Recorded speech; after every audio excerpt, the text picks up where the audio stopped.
companies started in the late 90s, there was an effort that said, well, if you're just starting a social media platform, let's give you immunity so that you're not responsible for what people say on Facebook or on Google. Well, maybe in the late 90s, when these companies were starting, that made some sense.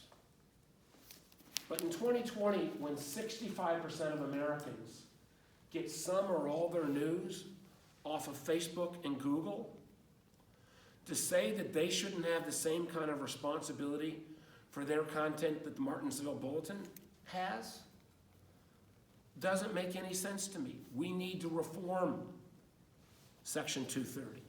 There needs to be, other countries have already done this, so that some of the hate spewing and some of the other things that go on, that there's some reasonable limitations.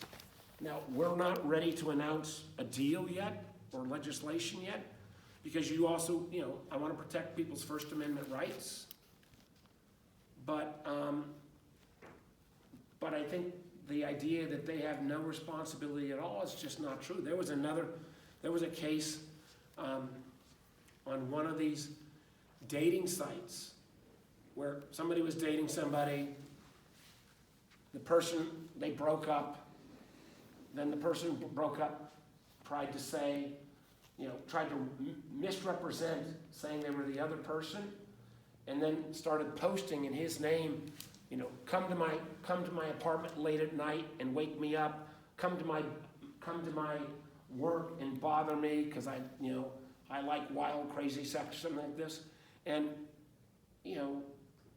this person's life was ruined because somebody was misrepresenting him, and the social media company, it was called Grindr in this case, wouldn't take that information down because of Section 230.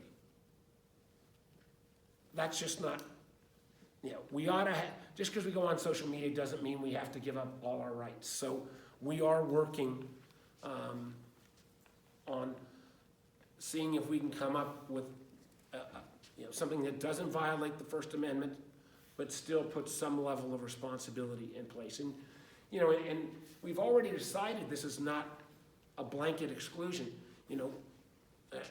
You can't post child pornography on Facebook. You can't tell somebody how to make a bomb on social media. So having some other restrictions,